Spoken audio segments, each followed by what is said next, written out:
A lot of stories in the Quran have to do with the children of Israel, many of them. And many of the prophets mentioned in the Quran are the prophets of the Israelites. But if you compare what's in the Bible and in Jewish literature about their history, and you compare it to what is in the Quran about their history, you'll see a huge difference. There's a lot less in the Quran. Allah chose in His final revelation to be very selective about which stories He is going to choose for His book. So there's very few stories in the Quran, and in fact, some of them aren't even found in Jewish literature, meaning Allah is telling us the lost chapters of Jewish history in the Quran. For example, the story of Musa and Khidr in Surah Al-Kahf is not found anywhere in Jewish literature. They don't have it. But it's a story about Musa alayhi salam, and one of the names of the Torah to the Jewish people is Torah Musa. It's the Torah of Musa, and yet one of the stories of Musa that's in the Quran is not even found in their tradition. And so the first observation, the thing I want you to think about, is that Allah gave us this book to guide humanity until Judgment Day, starting with guiding Muslims. When Muslims find Allah's guidance and live by it, it will make easier for the rest of humanity to find that guidance and live by it. So the first audience is us, and by extension, that becomes the rest of mankind. And for our guidance, Allah chose one of the key pieces, one of the key devices by which Allah chose to guide us is telling stories. And selecting very, very special stories. So before I even start this story, I want you to just set your mind in a certain way. Why would Allah choose these very particular stories? Because these are the stories that are going to repeat themselves throughout the story of humanity. None of these stories are dead. All of these stories are alive. All of these stories replay themselves in newer and newer ways. So we have to look at the stories of the Quran, not just as something that happened thousands of years ago, we have to look at it as something that might even be happening right now. This is the Quran's way of even doing contemporary commentary, a commentary on current affairs, a commentary on our reality. This is the mindset that if you remember nothing else about this lecture, I want you to remember that the next time you engage with a story in the Quran. Now I'm going to take you to a little bit of history. I'll ask a question to the audience, you guys can make noise. Where were the Israelites enslaved? Egypt, very good. And the Egyptians were a massive empire. They were a superpower. And they were in dominant power for thousands of years. They had a huge, huge dynasty and incredible architecture, and they were leading the world. In fact, they were the world's dominant power, and other royalties used to send their children to get their education in Egypt. So they used to get a student visa and go there to study, right?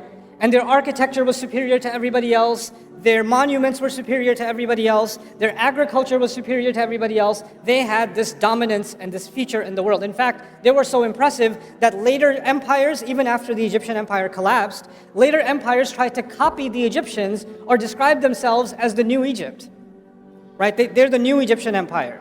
So the Romans, even after they took over, and the Egyptian empire had long collapsed, they would take monuments from Egypt and take them to all different parts of the Roman Empire to say, we're the new Egypt. You'll see an Egyptian obelisk next to the Blue Mosque in Turkey for a reason. You'll see a pyramid on the dollar bill for a reason. These are symbols of power, and they acknowledge the superpower status of these people. Now, the Israelites, coming back to the Israelites, they were slaves. Now, let's talk about the religion of the Egyptians. It's thousands of years old. But one thing that was very important in their religion was the cow. They had many, many monuments and statues and carvings of golden cows. And they had multiple gods. They believed in many gods, and a couple of their gods, one of their gods was a bull, Apis. And another god, which is female, was a cow, Hathor. And Hathor was, they associated, the bull was associated with protection against the enemy. It was associated with power and might and stability. So the more they worship this cow, the more the empire becomes stable and is able to defeat its enemies. And the cow that was the female, the Hathor cow, its symbol was it gives us milk, it gives us the leather, it gives us the meat, it gives us the bones, it tills our soil, it's our mother. It's our, you know, Muslims call Allah, one of Allah's names is Ar-Raziq, the provider. For them, the Raziq was the cow. So they worshiped the cow and they revered the cow, and the reason they did it is they want to make sure it rains, they want to make sure they don't get disease, they want to make sure their children are born healthy. In fact, some historians even argue that whenever there's a pharaoh that's going to take over government, the way you can tell that he's legitimately the new king is he has to drink from the sacred cow. He has to have the divine cow's milk for him to be associated with that power. They even believe that the sun rises from the east and the west. A cow carries it from the sun and takes it to the east. It takes it to the west. That's what they believed about the cow. Now, I don't want to give you a lecture about the Egyptian religion, but I do want you to know something about it. The cow was a big deal. The cow was a very big deal. Now, the Israelites were enslaved under the Egyptians for many generations. So there are many generations of Israelites who are born and they don't know what it means to be free. They've never known it. Their father didn't know it, their grandfather didn't know it, their great-grandfather didn't know it. All they know to be is slaves of a master class race that treats them like animals. That's the best case scenario. Many times they treat them worse than animals, and they're used to living like that. That's how their life looks. And they've accepted that as their fate. For many, many generations, this has been going on. And in that environment, another side note that I want you to know is the Israelites are the children of Israel. And Israel, if you go back further up, these are the children of Ibrahim alayhi salam. These are the children of Abraham. Means this, what I'm trying to tell you is these are the Muslims. The Muslims are born of that time. From our perspective, those who believed in those prophets were the Muslims of that time. So we don't call them the Jews of that time. From our perspective, we call them the Muslims of that time.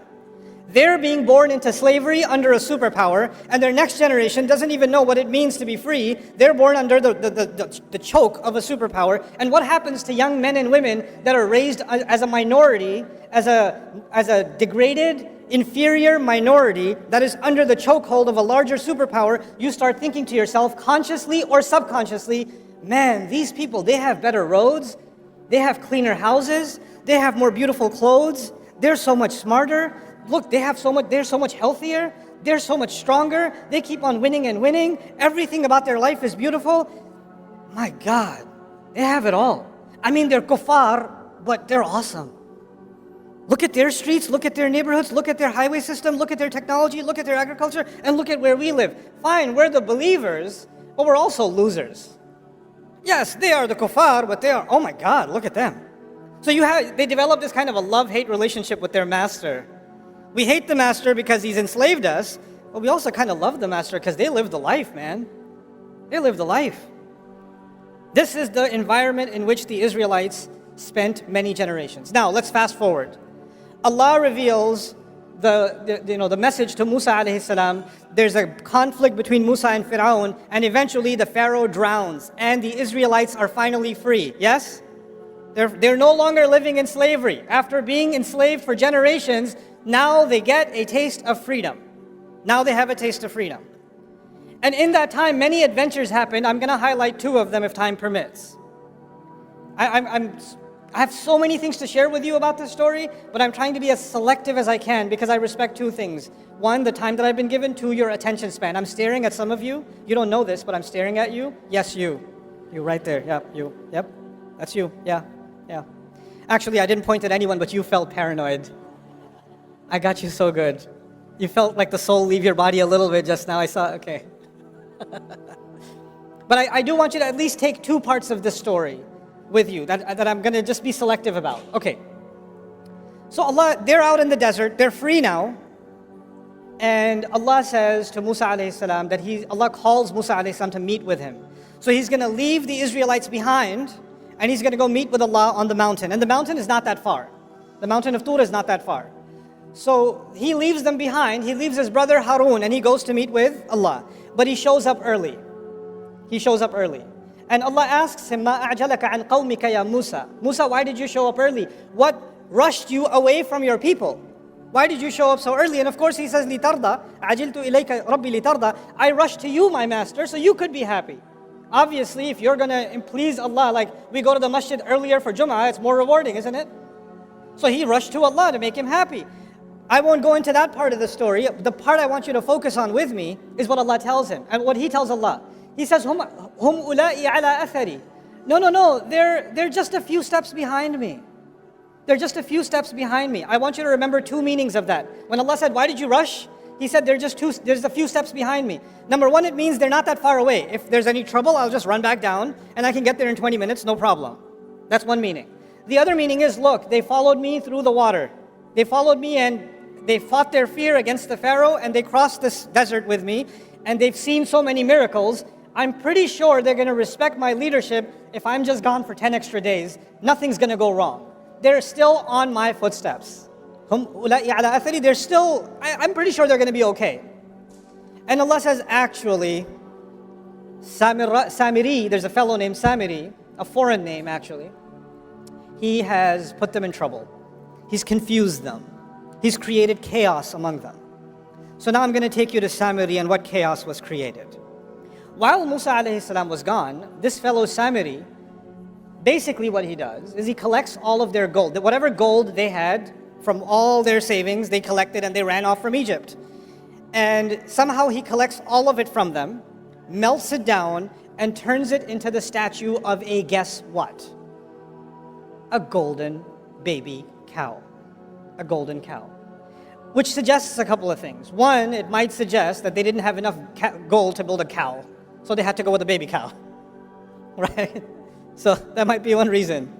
Another reason might also be if you study the ancient Egyptian religion, they would take the baby calf, bring it into the temple, put gold on it, and then put it in a special area where nobody will bother it until it grows up because it's meant to be a godlike cow that was specially chosen. So he's like starting off with a baby cow. He's starting there. Now, this whole cow business, does it have anything to do with Islam or does it have to do with the Egyptian religion? This is the Egyptian religion for thousands of years. And these Israelites lived as slaves and psychologically occupied for many generations under the Egyptians, yes? So all of a sudden he builds them this cow and he makes openings in it so when the wind blows it makes a mooing sound. And all of a sudden you find that many Israelites are now worshiping this cow. When I first read this story, I was confused. How? How do you just, hey, look what I made. Oh my God. Like, why would they just all of a sudden fall into worship of this thing? It's not an alien phenomenon to them. They've seen this kind of thing before. Where have they seen it? In Egypt, for generations. But they're Muslim. They're not pagans. They're not following the religion of Pharaoh.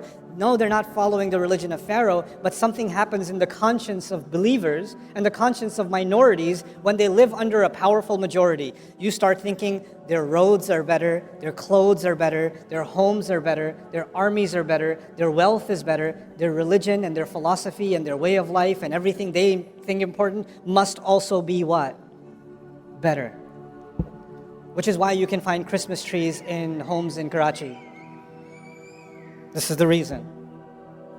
You start adopting, you say, oh, we hate them, so they have all the power, they have all of this. But you know, they are better. They are, and you start taking some of those values and you start mixing them in with your religion. And you say to yourself, well, I mean, if they became a superpower, obviously they were doing something right. And if they keep praying to these cows to protect them and to nourish them, clearly they got protected and they got nourished. So it's not like they're all wrong. Fine, I'm Muslim, but I mean, I don't want to take my chances. It can't be, it's not like I'm leaving Islam. It's just a little bit, it's shirk with a lowercase s. Right? It's not that bad. So they tell themselves that this is okay. Anyway, so as they do this, and they accept this cow for worship and all of that, Musa alayhi salam comes back and he's absolutely shocked, right? And the reason I wanted to share this story with you is two parts. One part of it is, why did Samiri do this? What got into him? Like, what was his agenda? We need to understand Samiri because he's important enough that Allah named him in the Quran. Like, that's a big deal. Most people don't get named. He got named. And the other side, I want you to understand what happened to the Israelites. Because again, these stories will live forever. Samiri. Let's start with Samiri. Musa alayhi salam comes back and asks him, after he's done yelling at them, he yells at his brother, he gets angry at his brother. We're not talking about that. We're talking about how did he deal with Samiri. Ma khatbuka ya Samiri? Hey, what's your deal, Samiri? What'd you do this for? Why did you do this? And he has the strangest answer. He said, قَبَضْتُ قَبْضَةً مِّنْ أَثَرِ الرَّسُولِ. He said something that I found very confusing. He said, I grabbed a handful of the footprint of the messenger. If I'm translating literally, I grabbed a handful of the footprint of the messenger. When I read that in the Quran, look, I'm an inquisitive person. I don't just say, oh, okay, and I move on. I say, what? Huh? Footprint, messenger?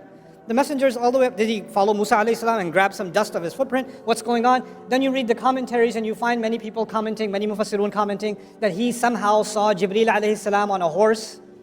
And the horse, everywhere the horse stepped, plants started sprouting. So he saw that the footsteps of the horse of Jibreel alayhi salam produces life. So he grabbed a little bit of the dust from under the hoof of the horse of Jibreel alayhi salam, and he put that onto the cow, and the cow came to life. Except none of that is in a hadith. None of that is authenticated by the Sahaba. None of that is found in the Quran. And according to Ibn Ashur rahimahullah, I'm very impressed with his work in his tafsir At-Tahrir wa Tanweer, says this has no authenticity at all.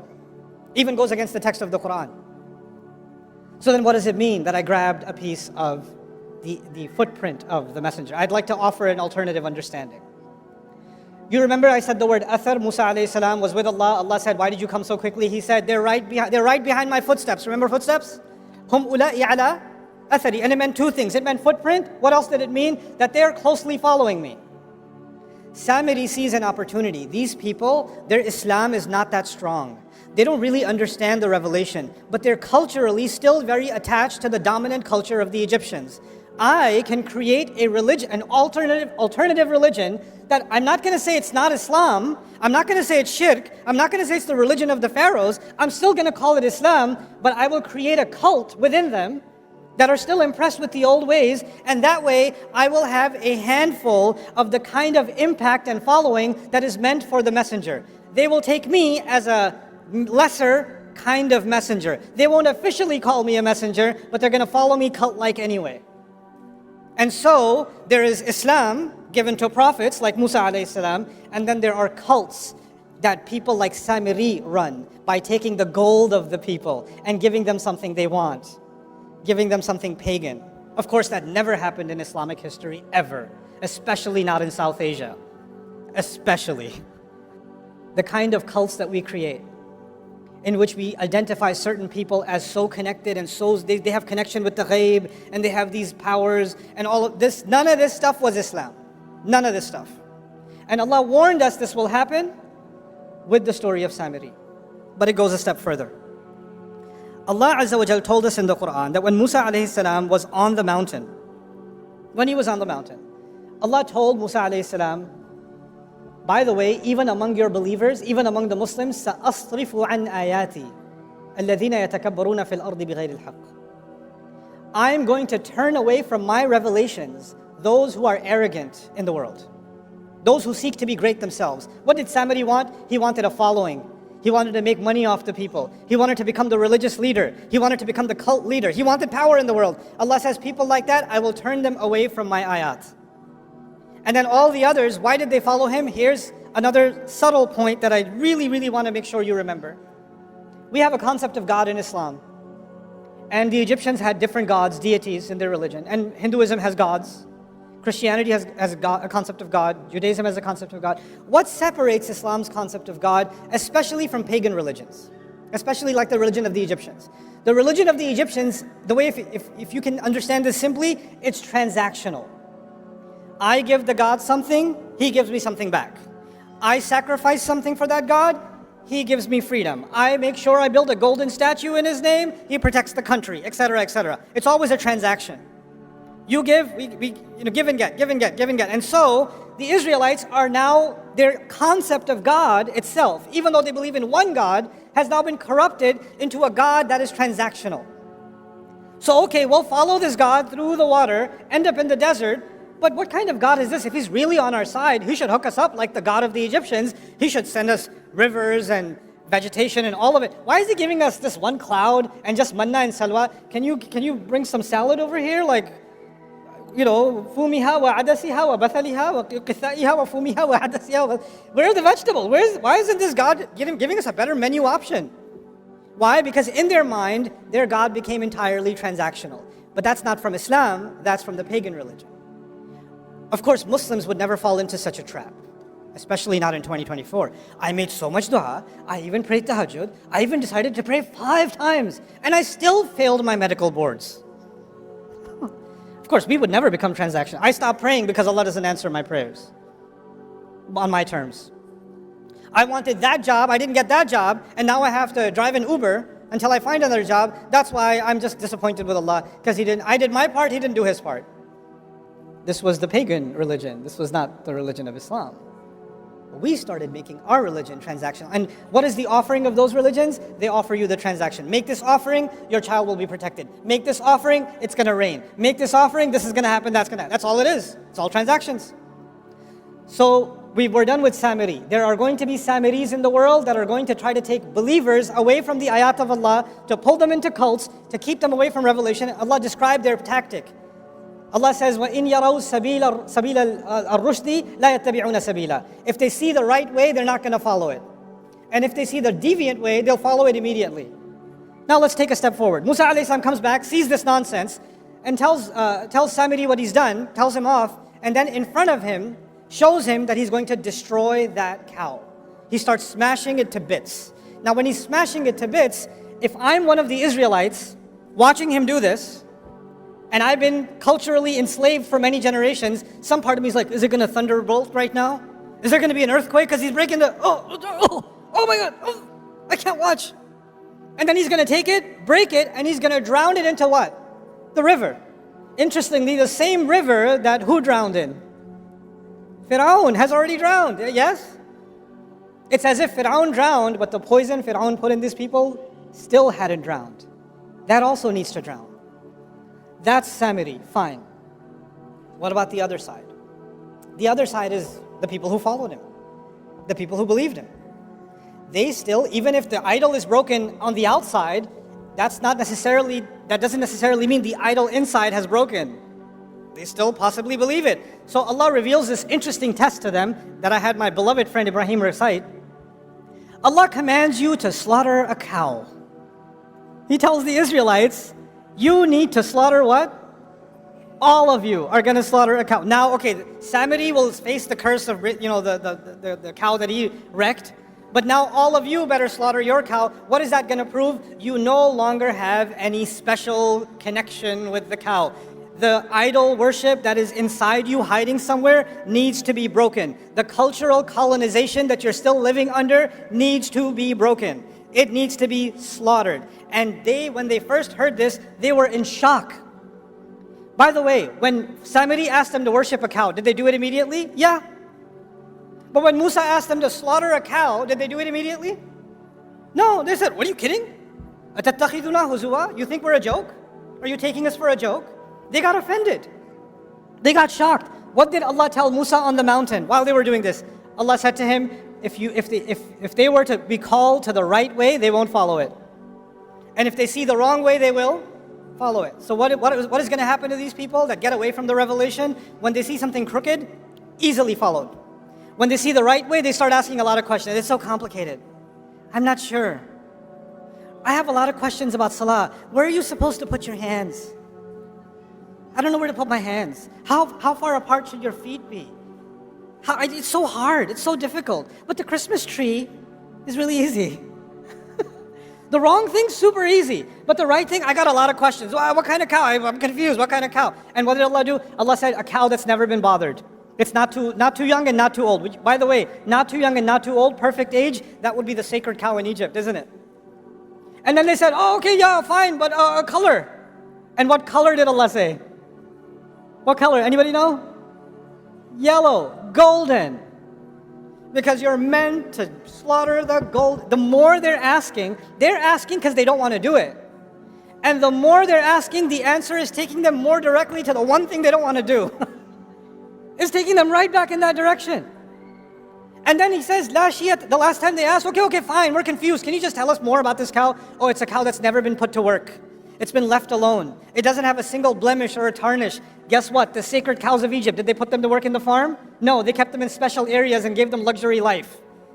Right? It would be ironic if they gave them leather sofas. That would be kind of funny. But anyway. But the idea is, Allah is now describing the cows of Egypt by the story.